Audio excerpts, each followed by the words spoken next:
Welcome to What's the Scenario with PLRB, where we explore claims and coverage scenarios relevant to insurance professionals. I'm Brendan McLaughlin.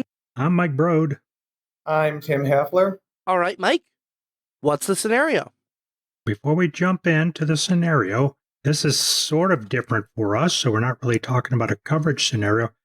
Today we're talking about a soon-to-be-released module that we just produced here at PLRB, and it's using something called the CLEAR method that was introduced to us with a group we've been working with for a few years called Equis Consulting. So Tom Meyer and Rick Ainsworth went through and helped us produce this module where they're talking about dealing with difficult circumstances, challenging folks, that sort of fun stuff. So we're going to talk all about the CLEAR method. So let's get to the scenario, Brennan. All right. So today's scenario, we have Mia, who's an adjuster, has about 5 years experience, and she just got a claim reassigned to her. And of course, one afternoon, there comes a phone call from the customer, the insured on that case. His name's James. Let's just say James not only frustrated, yes, but bordering on furious. He's saying, I've been waiting a long time for an update on this property claim. And from his perspective, nobody cares. No one's communicated anything. He feels ignored. He's ready to escalate.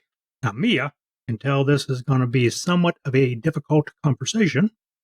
But instead of doing stuff that the human brain usually does, like making you act defensively or shutting down altogether, she is going to mentally run through the CLEAR model that Rick and Tom talk about in their module. Ooh. All right, I'm intrigued. Is the CLEAR model you said, is that like an acronym? It is, yes. So, and for, like I always say, I bill myself as a simple man doing the best I can. I love acronyms because they help me keep things in perspective. But just a little bit about our friends at Equis Consulting. If you check them out at equisconsulting.com, they do all sorts of leadership and training on aspects like this. So Rick is a claims guy. I've known Rick for, longer than I probably want to admit, back at his days at Indiana Farm Bureau. And Tom brings the psychology piece to it, so the human science part of it. So those two in combination can use the science with the claims experience to bring you some cool stuff. And I hate to admit it to you, fine gentlemen, but I actually did work with them on one of their podcasts. They have a podcast called Leadership. It's the conversation, something like that. But check it out at PLRB. Don't check it out, PLRB.org. Check it out. But you can check out PLRB.org. It's free country. Do what you want. But if you go out to equisconsulting.com, Leadership is the Conversation is their podcast. Check it out. If you go through all the episodes, somewhere in about the middle, you're going to find two of them actually, with Mike Brode. Ooh. Mike, did you do that podcast while we do our podcast? It was during the old pod days. So, yeah, we weren't doing the What's the Scenario. I would never go on another podcast. I was going to say, I never heard about it. Right. So, never would I cheat on you two. No way. Oh, so we're ready to start? What do you think? Question? Yeah, let's get into it. Right. So CLEAR, I'm guessing we're starting with a C? That would probably be best. Sometimes I like to mix it up and start somewhere else. But the C in the CLEAR model stands for connect. Now, connecting is a great idea with customers that might be frustrated, but heck, it's a great idea on a claim anyway. So even you're first out the gate, no customer issues right away, you could still want to connect. So connection can be finding something in common with your insured or claimant. In his case, she wants to try to connect with James and knows that James is upset. So some of the things that she's going to do to try to connect are number one, find some way that you can take a couple seconds knowing that the person's upset. And before you jump into like the policy details or what's going on in the claim, all that kind of craziness, instead, listen to James and acknowledge the emotion, right? So he's upset. So you can say that, hey, James, I understand difficult case. You've waited for a few months to hear from somebody. I understand why you're frustrated. Start to make that connection already. When you express that, hey, you understand, you hear what's going on, you understand what might be going on in his mind. that's going to already hopefully start to calm down the situation a little bit and just let your customer know, hey, I acknowledge what's going on and you've been heard. So how do we move forward from here? So making that connection early on can start to build that trust, and it stop you from going down the other path of where your brain tends to when you're up against something that's emotional, you kind of kick into that fight or flight thing, and that can lead you down to escalating against escalation. And all of a sudden you go from a difficult, upset customer to now somebody wants to talk to the CEO of your company because you're more than just upset now. So we don't want that. So connect, calm it down a little bit, start to build that trust. That's the C in clear.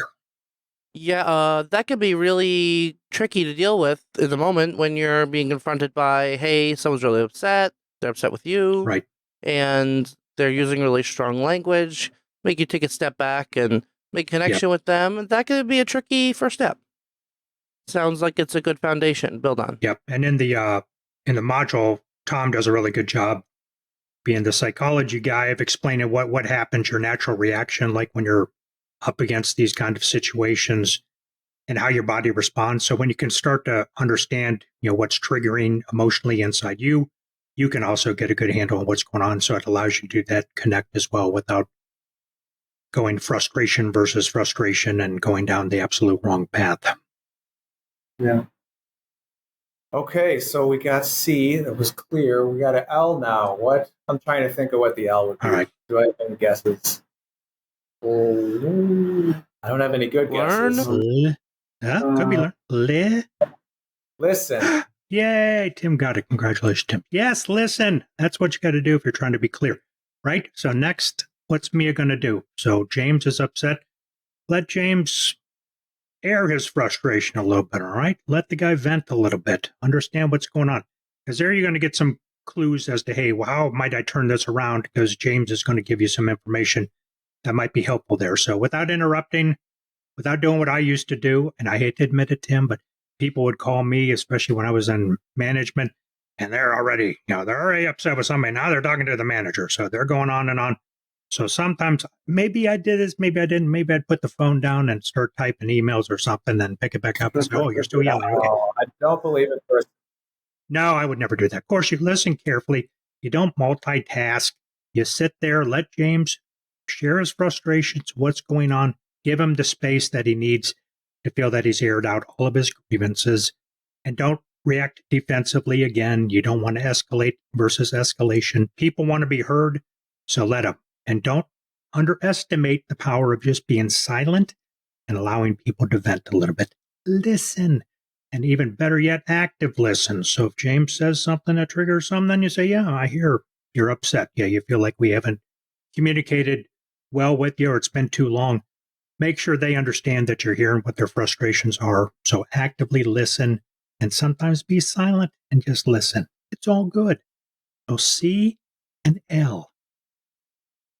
All right, then I think we've got an E. I don't know. I'm not too good at spelling. I never did too well at that. But yes, clear. I think, yes, you're right. We're at the E.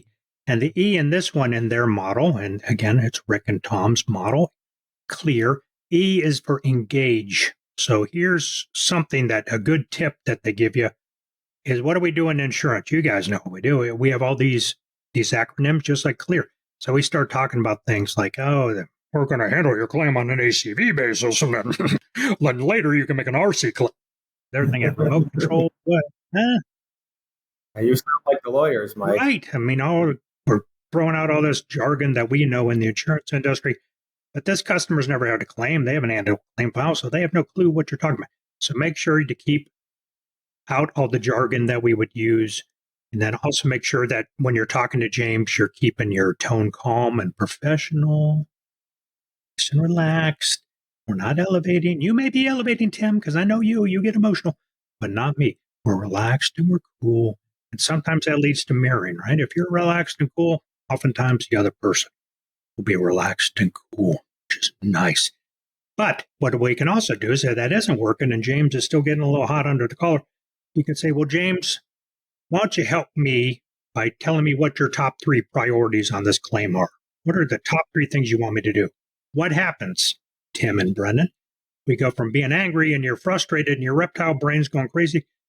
Now all of a sudden we're shifting back to the other side of your brain. I don't know which side it is anymore. Left or right, something's artistic, something's logical. Whatever it is, we're flipping over to the logical brain now. So now we're talking about logic. And when I ask you to come up with a list or tell me what your priorities are, it's hard to be angry now because you're thinking, what would I like Mia to do here? What are the top 3 things? So if we can engage James in a different perspective than just being angry, now James is thinking of priorities. All of a sudden, we maybe agree on those priorities. We've engaged and we're working together instead of against each other, which is a wonderful thing. Okay, CLEA. A is for? A is for apple, Tim. Didn't you go to kindergarten? Aardvark. Aardvark, yeah. Ooh, that's even better because that's a double A, isn't it, Brent? Yeah. A. Yes. Oh, I'm sorry, but I digress. Yes, A here is acknowledge. So something you can do when a customer is very frustrated with you is acknowledge that frustration, but what you don't want to do is accept blame here, okay? So Mia doesn't want to say, oh, James, I really blew this one, buddy. Woo! You should be upset because really I made a huge mistake and oh, I hope you sue me for bad faith. No, we don't want to go. But you can acknowledge that, James. Hey, James, I understand. You've had a loss. You've never had a loss before. It's a crazy time anyways. You got all this frustration and then you feel like we weren't engaging with you, weren't communicating with you, kind of felt left behind. So I understand. I appreciate where you're coming from. So now what do we do?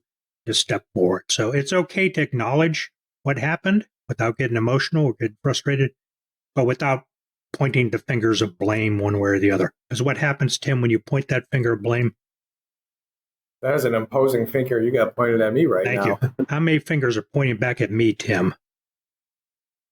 Did we count the thumb? 3, yes. I don't, thumb in my, look at that, I'm a double pointer. So yeah, we got 2 pointed at you, Tim, and you, Brennan, or 1. Here, I'm pointing at each of you. But 3, because I have all my digits, 3 are pointing back at me. So we don't point the finger of blame because one can be pointed right back at you. We don't want that. So we acknowledge without admitting fault here. Nothing wrong. No, well, we're working together now. That also helps build trust, right? So James understands he's been heard, understand what's going on. So I feel better. Now we can move forward to the last letter in this here acronym, which is, Brennan, what's left? Let's go with R. Aha. And that is the last letter, right? C-L-E-A. But you got to guess what it is. R. Clear.